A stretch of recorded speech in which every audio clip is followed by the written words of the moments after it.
Welcome to special debate. This is Satish.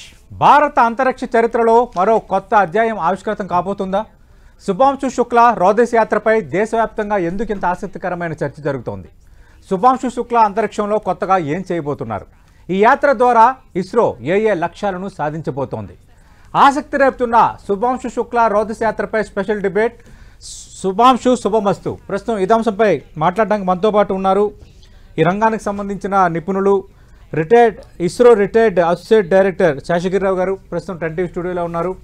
బయట నుంచి లైవ్లో పాల్గొంటున్నారు ప్రముఖ ఆస్ట్రోనమిస్ట్ శ్రీకాంత్ పంజాల గారు.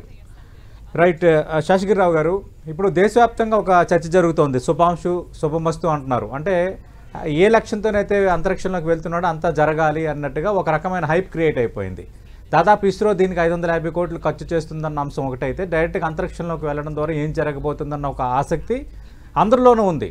దేశవ్యాప్తంగా ఈరోజు సోషల్ మీడియాలో కూడా ట్రెండింగ్లో శుభాంశు శుక్లా పేరు అంటే హ్యాష్ ట్యాగ్ అనేది అంత ట్రెండింగ్గా ఉందంటే ఎంత ఉత్సాహంగా అందరూ చూస్తున్నారు అనేది. ఎందుకింత ఉత్సుకత ఏర్పడింది? ఎందుకింత ఆసక్తికరమైన చర్చ జరుగుతోంది? ఏంటి సార్ అసలు ఇందులో ఏంటి మెయిన్? శుభాంశు శుక్లా అంతరిక్షంలోకి చేయబడ్డారు.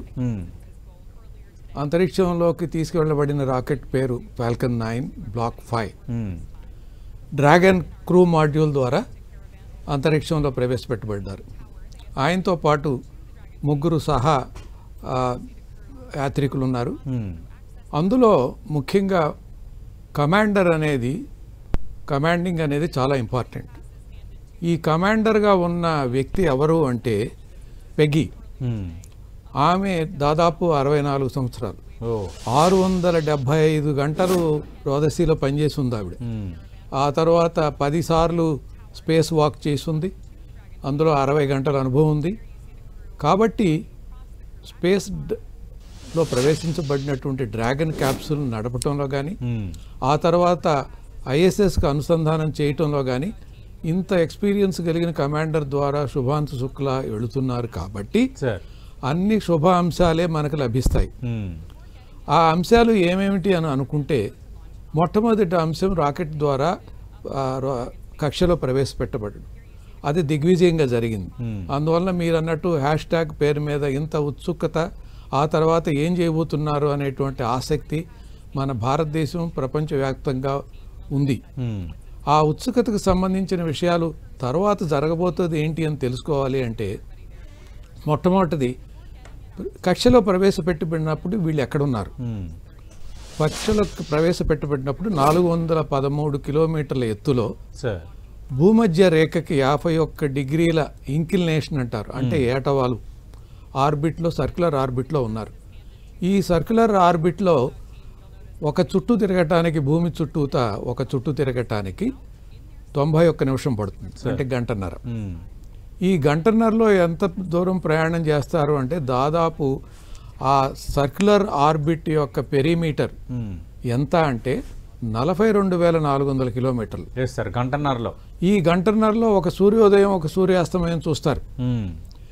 ఈ సందర్భంలో ఈ నలుగురు కలిసి అనుసంధానం చేయటానికి చేయవలసిన కార్యక్రమం ఏమిటి అంటే, మొట్టమొదటి ఏమన్నారు అంటే, మొట్టమొదటి వాళ్ళ యొక్క చేయవలసిన కార్యక్రమాల ప్రణాళిక చూసినట్టయితే, వీళ్ళు కక్షలో ప్రవేశపెట్టబడిన తర్వాత వాళ్ళు సాధారణ మానవులు ఉండేటువంటి కృత్రిమ వాతావరణం, అంటే బోయింగ్ 737లో మనం ప్రయాణం చేసినప్పుడు ఎంత కంఫర్ట్ ఉంటుందో అలాంటి కంఫర్ట్ ఉన్నటువంటి వాతావరణం ఉంటుంది. కాబట్టి రాకెట్ ప్రయాణం అయిపోయింది కాబట్టి స్పేస్ సూట్లో నుంచి వెంటనే బయటికి రావచ్చు.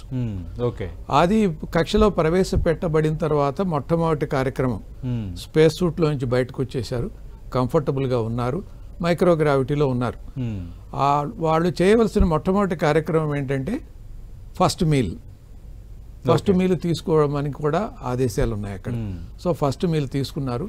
ఫస్ట్ మీల్ తీసుకోగానే తర్వాత కార్యక్రమం ఏంటంటే, మనం అనుకున్నాం 413 కిలోమీటర్లు వృత్తాకారం ఉన్నటువంటి కక్ష. మరి ఐఎస్ఎస్ కక్ష ఎంత? ఐఎస్ఎస్ కక్ష కూడా 413, 420 కిలోమీటర్ల లోపల ఉన్నటువంటి కక్ష, అది కూడా ఎత్తు. కాకపోతే కొంచెం వ్యత్యాసం ఉంది రెండిటికి. ఈ వ్యత్యాసాన్ని సరిదిద్దుకుని ఒకదాని వెంట ఒకటి వచ్చేటట్టు చేయాలి. దాన్ని ఏమంటారంటే ఆర్బిట్ యాక్టివేషన్ అంటారు. ఈ ఆర్బిట్ యాక్టివేషన్లో మొట్టమొదటి జరిగేది ఏంటంటే ఫేజింగ్ బర్న్. ఫేజింగ్ బర్న్ అంటే దాంట్లో థ్రస్టర్స్ ఉంటాయి, ఎటువైపు నుంచి ఎటువైపు తీసుకువెళ్ళాలి అనేది. ఆ థ్రస్టర్స్ ఫైర్ చేసి కొన్ని నిమిషాల పాటు, అవసరమైతే 10 నిమిషాలు 15 నిమిషాల పాటు ఇది ఎంత శక్తి ఇచ్చింది, ఎంత అదనంగా వెలాసిటీ వచ్చింది, ఆర్బిట్ కరెక్షన్ ఎంత జరిగింది అనేది చూడాలి. ఆ చూడటానికి కొంత వ్యవధి పడుతుంది. ఇది చూడాలంటే ఎవరు చూస్తారు అని అందరికీ అనుమానం రావచ్చు. ఇది ఒక కక్ష తిరగటానికి 90 నిమిషాలు అనుకున్నాం, అంటే భూమి చుట్టూతో తిరగటానికి 90 నిమిషాలు. ఇది భూమి చుట్టూతో తిరుగుతున్నప్పుడు భూమి మీద ఉన్నటువంటి టెలిమెట్రీ ట్రాకింగ్ కేంద్రాలు ఉంటాయి, గ్రౌండ్ స్టేషన్స్ అంటాం మనం. ఈ గ్రౌండ్ స్టేషన్లోకి విజిబిలిటీ జోన్లోకి వస్తుంది. కొన్ని గ్రౌండ్ స్టేషన్లను ఎన్నుకుంటారు నాసా వాళ్ళు, ఇస్రో వాళ్ళు, యాక్సియం వాళ్ళు కలిపి. ఈ ఎన్నుకున్న గ్రౌండ్ స్టేషన్స్ పరిధిలోకి వచ్చినప్పుడు దాదాపు హొరైజన్ నుంచి పైకి వచ్చి మళ్ళీ హొరైజన్కి దిగిపోవటానికి 12 నుంచి 14 నిమిషాలు మనకు కనపడుతుంది. ఆ 12 నుంచి 14 నిమిషాల్లో ఆ గ్రౌండ్ స్టేషన్లో వచ్చిన డేటాని ఆర్బిట్ డిటర్మినేషన్ చేసి ఇది ఆర్బిట్ అని అంటారు. ఈ ఆర్బిట్లో ఉండటం వలన మనం ఐఎస్ఎస్ దగ్గరికి వెళ్ళడానికి ఇంకా చేయవలసిన కార్యక్రమాలు ఏంటి అని నిర్దేశించడానికి ముందు ఆర్బిట్ అనేది చాలా యాక్యురేట్గా ఉండాలి. ఎంత యాక్యురేట్గా ఉండాలంటే లెస్ దాన్ సబ్మీటర్ యాక్యురసీలో తీసుకొస్తారు. ఇది ఒక్కసారి ఆర్బిట్ డిటర్మినేషన్ చేస్తే చాలదు. మనం అనుకున్నాం కదా 12 నిమిషాలు, 90 నిమిషాల్లో 12 నిమిషాలే కనపడుతుందని. ఆ తర్వాత రెండో గ్రౌండ్ స్టేషన్కి రావచ్చు, వేరే చోట ఉన్న చోట. అక్కడ కూడా ఒకసారి ట్రాకింగ్ చేసి ఈ రెండు ఒకే ఆర్బిట్ని చూస్తున్నాయా లేదా అని నిర్ధారిస్తారు. నిర్ధారణ అయిన తర్వాత ఆ లోపల ఉన్నటువంటి పరికరాలను ఎలా అందిపుచ్చుకోవాలి, ఆ తర్వాత అనుసంధానం చేయడానికి కావాల్సిన పరికరాలన్నీ రెడీగా ఉన్నాయా, ఒకసారి అన్ని స్విచ్ ఆన్ చేసి చూసుకుంటారు. అంతా బాగున్నది అనుకున్నప్పుడు ఆ తర్వాత ఈ యొక్క ఐఎస్ఎస్ వెనకగా వెళ్ళాలి. క్లోజెస్ట్ అప్రోచ్కి తీసుకురాబడతాయి. ఈ క్లోజెస్ట్ అప్రోచ్కి తీసుకురావడానికి కూడా మళ్ళీ థ్రస్టర్స్ ఫైర్ చేస్తారు. దాన్ని కూడా ఫేజింగ్ బర్న్ అని అంటారు. ఫేజింగ్ బర్న్ అయిన తర్వాత ఈ క్లోజెస్ట్ అప్రోచ్ 10 కిలోమీటర్లు, 5 కిలోమీటర్లు, 3 కిలోమీటర్లు, ఆ తర్వాత 1 కిలోమీటర్, 500 మీటర్స్, 50 మీటర్స్, అది స్టాప్ అండ్ ప్రొసీడ్. అవి స్టేజెస్ అనమాట. ఇది క్లోజెస్ట్ అప్రోచ్. ఇది అప్రాక్సిమేట్గా చూడటానికి వీల్లేదు, కరెక్ట్ అంటే కరెక్ట్గా ఉండాలి. అది సమీపానికి వచ్చినప్పుడు, 10 కిలోమీటర్ల సమీపానికి వచ్చినప్పుడు ఈ యొక్క డాకింగ్ చేయడానికి వీలైనటువంటి పరికరాలు ఉంటాయి. ముందు మీరు డ్రాగన్ క్యాప్సూల్ కనుక చూసినట్టయితే నోస్కోన్ తెరిచే ఉంటుంది, ఆర్బిట్లోకి వెళ్ళినాక తెరిచి ఉంటుంది. ఆ తర్వాత ఫ్రంట్ రిమ్ కనపడుతూ ఉంటుంది. ఈ రిమ్కి అక్కడ ఉన్న లీవర్స్ ఉంటాయి. ఆ లీవర్స్ కౌంటర్ లీవర్స్ ఐఎస్ఎస్ వైపు ఉంటాయి. ఈ రెండు అనుసంధానం పడాలి.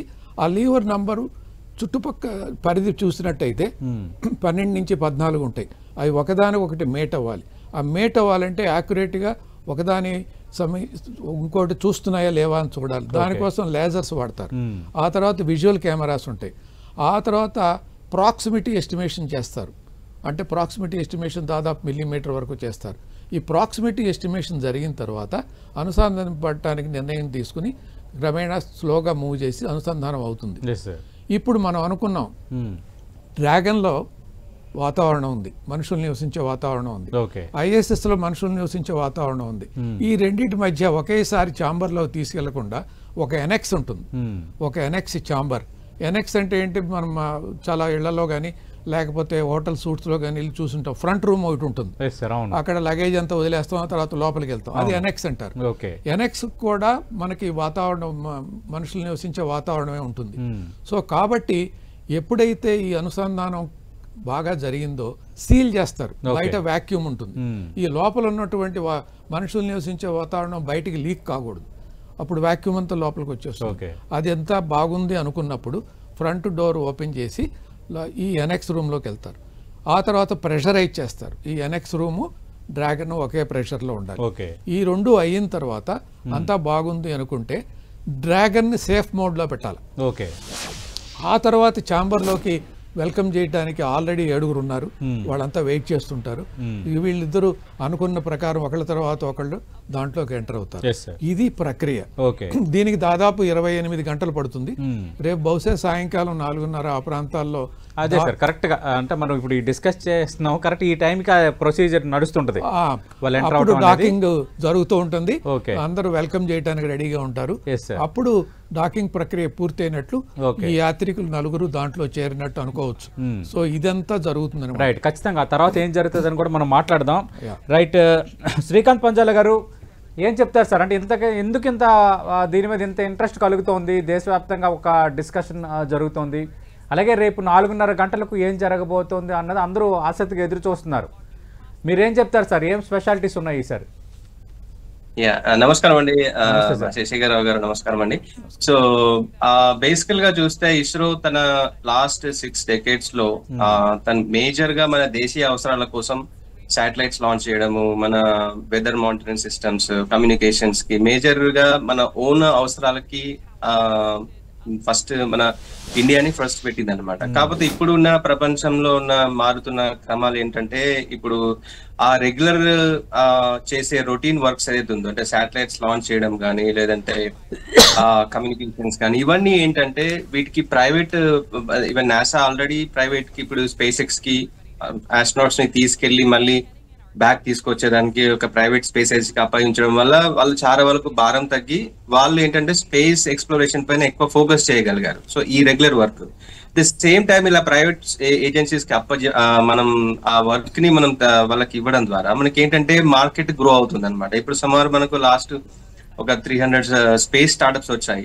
ఒకసారి ఇస్రో దాన్ని ప్రైవేటైజ్ చేద్దాం అనుకున్న తర్వాత రెగ్యులర్ ఆపరేషన్స్ సుమారు 300 స్టార్ట్అప్స్ వచ్చాయి. దానిలో స్కై రూట్ అని, ఇట్లా ఇప్పుడు యాక్సియం స్పేస్ తీసుకుంది కూడా తనే. అంటే ప్రైవేట్ ఆస్ట్రోనాట్స్ ని వీళ్ళందరినీ పైకి తీసుకెళ్లి అక్కడ ఎక్స్పెరిమెంట్స్ చేపించడం. సో ఇదంతా ప్రైవేటైజ్ అయిపోవడం వల్ల ఇస్రో ఏంటంటే ఆ కమర్షియల్ స్పేస్ మార్కెట్ పైన చాలా వరకు ఇంక్రీజ్ చేద్దామని. ప్రస్తుతానికి ఓన్లీ 2% గ్లోబల్ షేర్ ఉంది మనది, కానీ మనకు క్యాపబిలిటీస్ చాలా ఉన్నాయి. మనం మూన్ పైన ల్యాండ్ చేయగలిగాము, సౌత్ పోల్ పైన.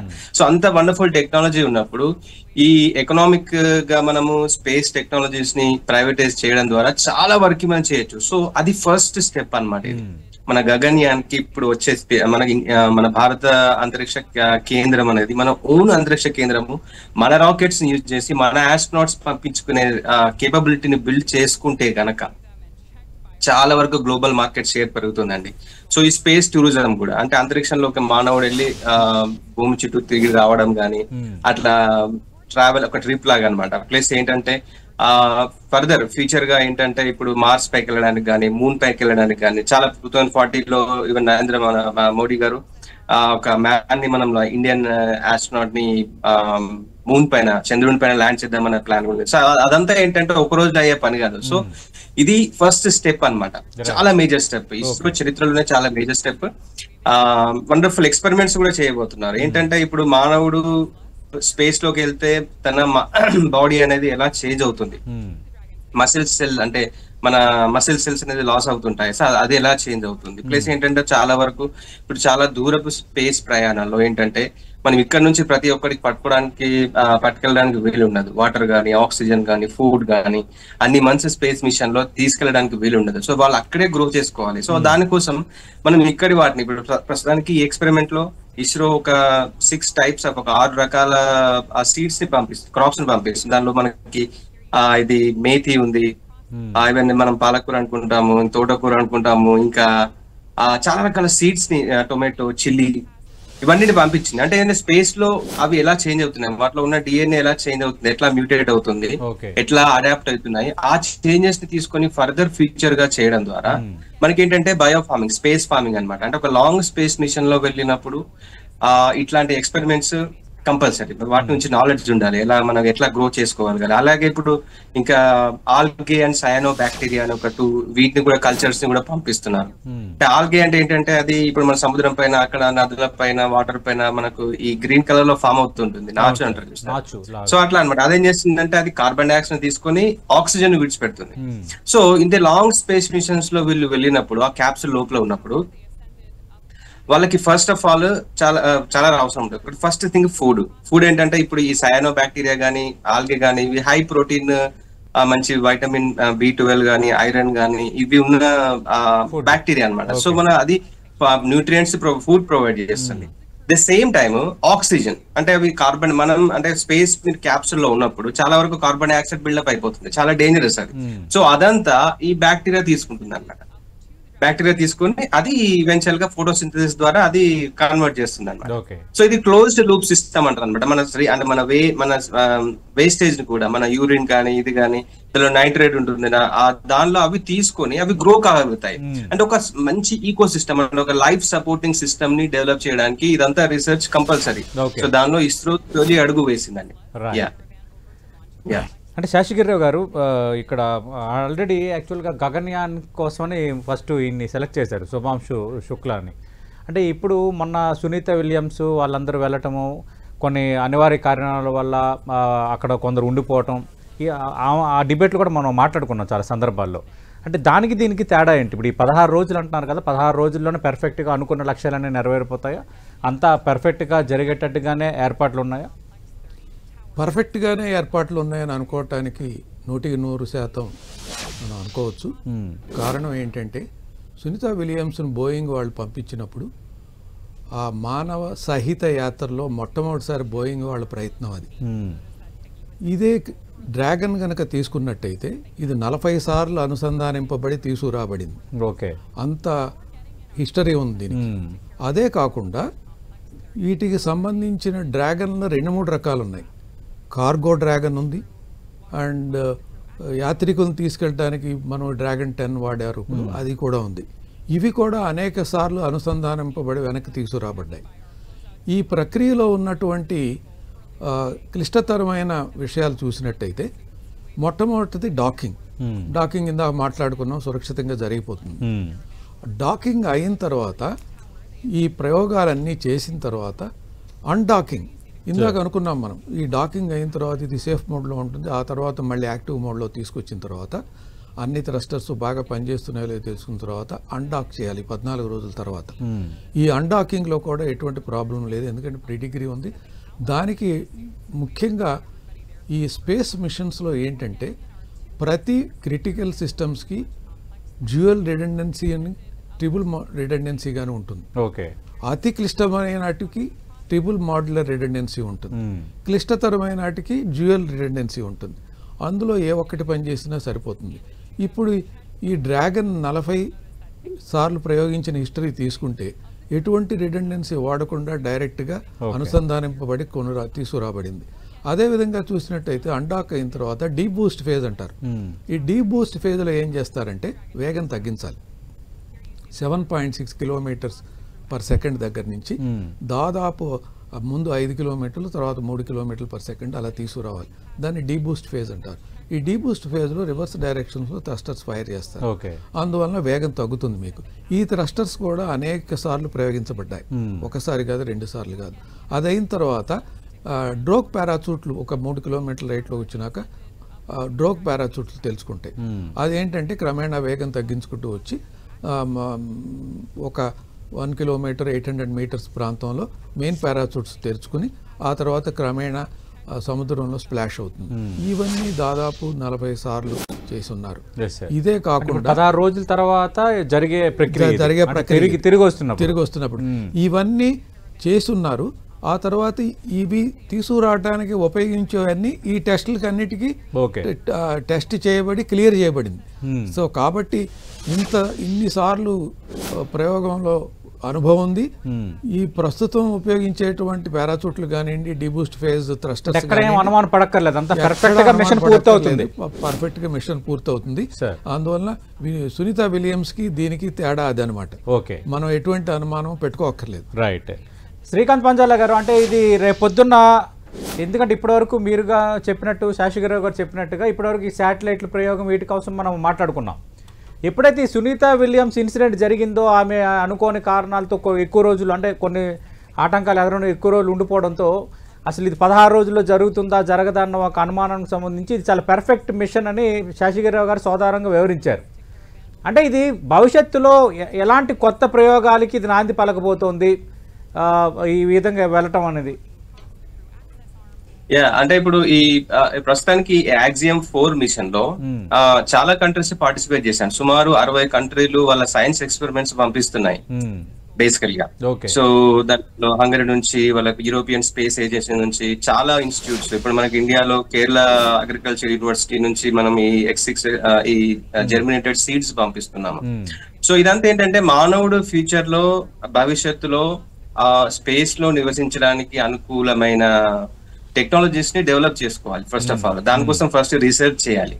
అంటే ఇప్పుడు చాలా మందికి ఏంటంటే ఇది మనకి ఎలా ఉపయోగపడుతుంది అనేది డైరెక్ట్ లింక్ ఎక్కడ ఉంటుంది అంటే, ఇప్పుడు సింపుల్ ఎగ్జాంపుల్ ఏంటంటే ఇప్పుడు మసిల్, ఇప్పుడు ఒక MRI అనే ఒక మెషిన్ ఉంది మనకు మెడిసిన్ లో, మనకి ఎక్కడ అంటే అది యాక్చువల్ గా ఎట్లా డెవలప్ అయిందంటే ఒకప్పుడు సైంటిస్ట్, ఒక ఫిజిసిస్ట్ ఒక గ్యాలక్సీని స్టడీ చేసే క్రమంలో దానిలో కొన్ని హైడ్రోజన్ ఆటమ్స్ ఎలా చేంజ్ అవుతున్నాయి, అలానే అవుతున్నాయి అని ఒక చిన్న టెక్నాలజీని, గ్రౌండ్ బ్రేకింగ్ టెక్నాలజీని యూజ్ చేసుకుంటే, ఇంకొక డాక్టర్ గారి దీన్ని క్యాన్సర్ టిష్యూ లో యూజ్ చేస్తే క్యాన్సర్ టిష్యూ లో వాటర్ చాలా ఉంటుంది కదా, H2O, హైడ్రోజన్ అండ్ ఆక్సిజన్, వాటిని డిఫరెన్షియేట్ డిఫరెన్స్ గా చేయొచ్చు మనం, అట్లాంటిది ఒక చేయొచ్చు అని చెప్పేసి అనేది వాళ్ళు వచ్చింది మనకి MRI. మీకు కట్ చేయకుండా సర్జరీలు చేసేస్తున్నారు, రేడియేషన్ క్యాన్సర్ ట్రీట్మెంట్స్ ఇస్తున్నారు.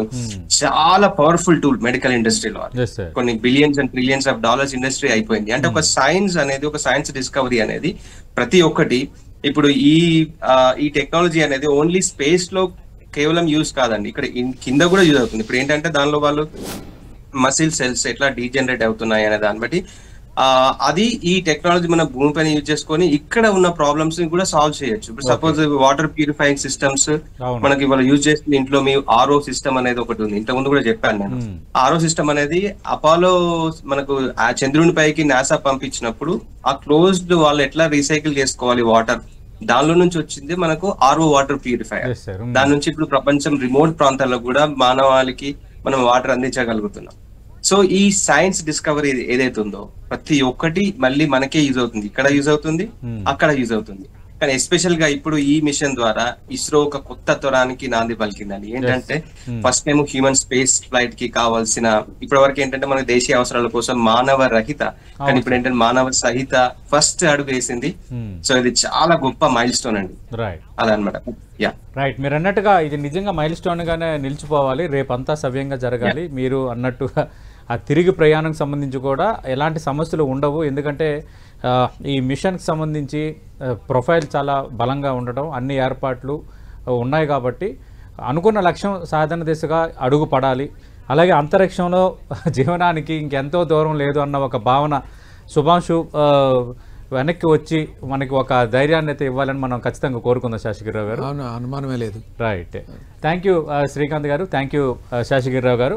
అందుకే మనందరం అంటున్నా, మేము పెట్టిన టైటిల్ కూడా అదే, శుభాంశు శుభమస్తు. అంటే ఆయన కానీ ఆయనతో ఉన్న మొత్తం బృందం కానీ చాలా కరెక్ట్గా రావాలి, అంటే ఎలాంటి సమస్య లేకుండా శుభ అంశాలకి నాంది పలుకుతారు. అబ్సల్యూట్లీ రావాలి, అలాగే అనుకున్న లక్ష్యాలు కూడా సాధించాలనేది 10TV ఉద్దేశం. ఇది శుభాంశు శుక్లా అంతరిక్ష యాత్రపై 10TV special review. Okay, thank you.